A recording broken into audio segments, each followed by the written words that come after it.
ప్రభాకర్ రావుకు ఆదేశాలు ఎవరిచ్చారు?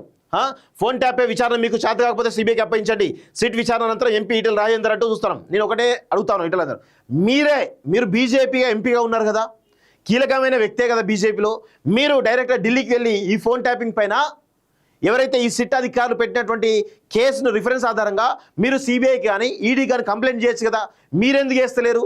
మీ పార్టీలోనే ఈ రాష్ట్రం సంబంధించినటువంటి బండి సంజయ్ ఉన్నాడు కదా, మరి వాళ్ళు ఎందుకు ఇంట్రెస్ట్ చూపట్లేదు ఈ కేసు మీద? ఆయన ఫోన్ ట్యాప్ కాలేదా, బండి సంజయ్ ఫోన్ ట్యాప్ కాలేదా, మరి ఆయన ఎందుకు ఇంట్రెస్ట్ చూపుతలేరు? ఈ విషయాలను కూడా తెలవాల్సిన అవసరం అయితే ఉంటుంది. ఒకసారి దీని గురించి కూడా చూద్దాం.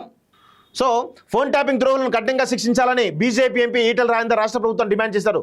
ఇక్కడ ఈటెల రాజేందర్ వాళ్ళ భార్య ఫోను, వాళ్ళ కోడల ఫోను, వాళ్ళ చుట్టాల ఫోన్లు, అందరి ఫోన్లు కూడా ట్యాప్ చేశారు.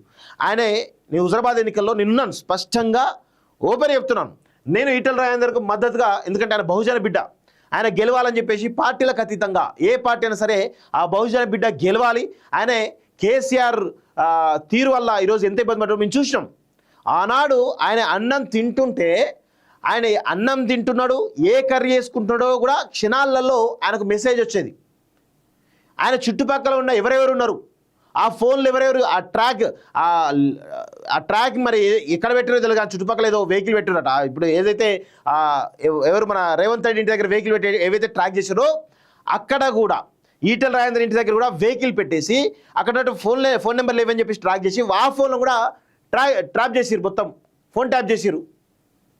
సో ఇట్లా ట్రాక్ చేసి ట్యాప్ చేసి ట్రాప్ చేసిరు. సో అర్థమైంది కదా మీకైతే క్లియర్గా.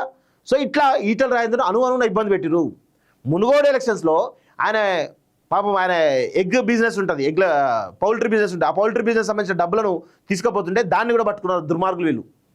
అది ఇక్కడ మునుగోడు ఎలక్షన్స్, ఇక్కడ హైదరాబాద్లో పట్టుకున్నారు ఆ పౌల్ట్రీ బిజినెస్ సంబంధించిన డబ్బులను. అంటే ఎంత దారుణాతిదారుణంగా పట్టుకున్నారో ఒకసారి అర్థం చేసుకో, ఎంత ఏ విధంగా ట్యాప్ చేసిరో ఒక్కసారి ఆలోచించుకోవాల్సిన అవసరం అయితే ఉంది. మీరు ఈటెల రాజేందర్ కానీ బీజేపీ ఎంపీలు కానీ మీరు ఇంకా ఈ కేసు పైన తాత్సరం చేస్తే కుదరదు. మీరు కొంత సీరియస్గా తీసుకోవాలి దీన్ని. ఎందుకంటే మీ భార్యల ఫోన్లు, మీ కూతుళ్ళ ఫోన్లు, మీ బిడ్డల ఫోన్లు, మీ కోడల ఫోన్లు, మీ కొడుకుల ఫోన్లు అన్నీ కూడా ట్యాప్ చేశారు కదా, మరి మీకు సిగ్గు అనిపిస్తలేదా? కొంచెం కూడా చేయాలి, తప్పదు, మీరు కూడా సీరియస్ తీసుకోవాలి.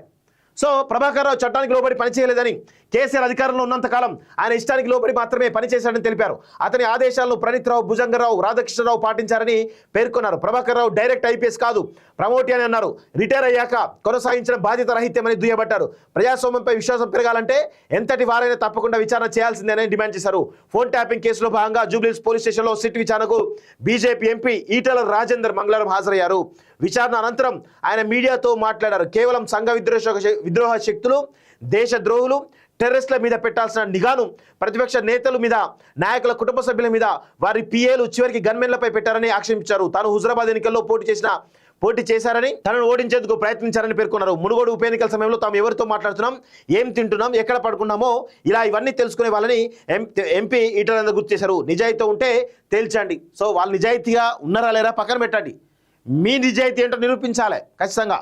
ఎందుకంటే మీరు బీజేపీలో ఉన్నారు, మీరు ఒక కంప్లైంట్ సిబిఐ కానీ ఈడీ కానీ ఇస్తే వాళ్ళు ఎంటర్ అవుతారు, మరి మీరే కంప్లైంట్ ఇవ్వాలి కదా, ఇస్తే తెలుస్తుంది ఎంత నీచారి కూడా. నా ఫోన్తో పాటు నా భార్య జమున ఫోన్ నెంబర్ కూడా ట్యాప్ చేశారు, నా భార్య పంపే మెసేజ్లు కూడా చదివేశారు, ఆ మెసేజ్ల లిస్టు సిట్ అధికారుల ముందు పెట్టారు, ఇవన్నీ మీవేనా అని అడిగారు, ఇవన్నీ మావేనని సిట్ ముందు చెప్పాను. సో కేసీఆర్ లాంటి దుర్మార్గుడు ఎంత దుర్మార్గానికి ఒడగట్టిన చూడండి. వాళ్ళ భార్య ఫోన్ను కూడా ట్యాప్ చేసి ఆ మెసేజ్లు కూడా ఏ విధంగా ఉన్నాయో డైరెక్ట్ చూపించారట.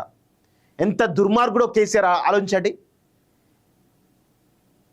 నువ్వు అంటే అధికారం కోసం ఎంతకైనా దిగజారుతావు అర్థమైంది కేసీఆర్. నువ్వైతే నిజంగా పక్కల భార్యల ఫోన్లకు ట్యాప్ చేసి నువ్వు చూస్తున్నావంటే నీది ఎంత నీచమైన మనస్తత్వమో, ఎంత దుర్మార్గుడివో, ఎంత కఠినమైనటువంటి మనిషివో అర్థమవుతా ఉంది.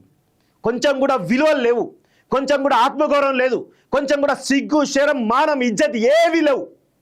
నీకు తెలుస్తుంది నీ ఫోన్లు, నీ భార్య ఫోన్లు, నీ బిడ్డ ఫోన్లు, నీ కొడుకుల ఫోన్లు, నీ అల్లుల ఫోన్లు ట్యాప్ చేసి వాళ్ళు ఏం చేస్తున్నారు ఏందో తెలుసుకుంటే అప్పుడు తెలుస్తుంది ఆ నొప్పేదో నీకు తెలుస్తాయి. బిడ్డ సిగ్గుమాలిన జీవితం ఎందుకు బతున్నావో అర్థం కాదు. నీలాంటోడు భూమికి బరువు, ఈ తెలంగాణకు పట్టినటువంటి బరువు నువ్వైతే, పీడ, శని, దరిద్రం నువ్వైతే, నువ్వు నీ కొడుకు ఇద్దరు, అయ్యా కొడుకులు ఇద్దరు కానీ ఆ ఫామ్ హౌస్లో పెద్ద బావి ఉందంటే ఆ బావిలో పడి సస్తే పీడ వదులుతుంది, ఆ బావిలో పడి సస్తే పీడ వదులుతుంది, ఈ తెలంగాణ పట్టినటువంటి పీడ మొత్తం వదులుతుంది. సిగ్గు శరం లేకుండా అందరి ఫోన్లు ట్యాప్ చేసి వాళ్ళ భార్యల ఫోన్లు ట్యాప్ చేసి వాళ్ళ గన్మెన్ల ఫోన్లు వాళ్ళ కూతుల ఫోన్ ట్యాప్ చేసి వాళ్ళు ఏం చేస్తున్నారో ఏదో చూస్తున్నావా? వ్యక్తిగత స్వేచ్ఛను హరించినవా? సిగ్గు అంటే ఇక్కడ కేసీఆర్ అన్నకేం లేదు, సిగ్గుండాలి ఈ ప్రభుత్వానికి, ఈ రాష్ట్ర ప్రభుత్వానికి కానీ కేంద్ర ప్రభుత్వానికి సిగ్గుండాలి. గల్లా బట్టి గుంజుకొచ్చి లోపలేయాక కేసీఆర్ ఇంకెందుకు ఆలోచిస్తున్నారో అర్థం కావట్లేదు. ఆ ప్రభాకర్ రావు 4 దంతే వాడెందుకు చెప్పాడు? 4 దంతే వాడు ఎందుకు చెప్పాడు? 3rd డిగ్రీ ఇస్తాడు ఎందుకు చెప్పాడు? మాలాంటి వాళ్ళ పైన మాత్రం 3rd డిగ్రీ ఇస్తారు, కానీ ఆ దుర్మార్గుడి పైన మాత్రం 3rd డిగ్రీ ఇయ్యరు. చూడండి ఇగో ఎంత రీఛార్జ్ కొట్టి కట్టారో. ఇవన్నీ కూడా మావేనని సిట్టు ముందు చెప్పాను. నేను నా భార్య మాట్లాడుకున్న మాటలు కూడా విన్నారంటే ఎంత నీచాన్ని కొట్టిగట్టారో అర్థం చేసుకోవచ్చు. ఈ ప్రభుత్వానికి ధైర్యం లేకపోతే ఫోన్ ట్యాపింగ్ కేసు సిబిఐకి అప్పగించాలి అని ఎంపీ ఈటెల రాజేందర్ డిమాండ్ చేశారు. ఫోన్ ట్యాపింగ్ వ్యవహారంలో సిట్ అధికారులు కేసు ఎలా ప్రూవ్ చేస్తారని బీజేపీ అధికారం గుజ్జల ప్రేమేందర్ రెడ్డి ప్రశ్నించారు. ఇప్పటికే చాలా ఆధారాలు ధ్వంసమయ్యాయని తెలుస్తున్నాయని సిట్ కూడా ఇదే అంశం చెబుతుందన్నారు. జూబ్లీస్ పోలీస్ స్టేషన్లో సిట్ అధికారులు వాంగ్మూలం ఇచ్చిన అనంతరం ఆయన మీడియాతో మాట్లాడారు. ఫోన్ ట్యాపింగ్ బాధితుల సంఖ్య 4000కు పైగా ఉందని తెలిపారు. సిట్ అధికారులు మాత్రం కొంతమంది మాత్రమే విచారణకు పిలుస్తున్నారని అన్నారు. ఫోన్ ట్యాపింగ్ వ్యవహారాన్ని సిబిఐ ఎంక్వైరీకి ఇవ్వాలని డిమాండ్ చేశారు. తన 2 ఫోన్లు ట్యాపింగ్ కు గురైనట్లు వెల్లడించారు.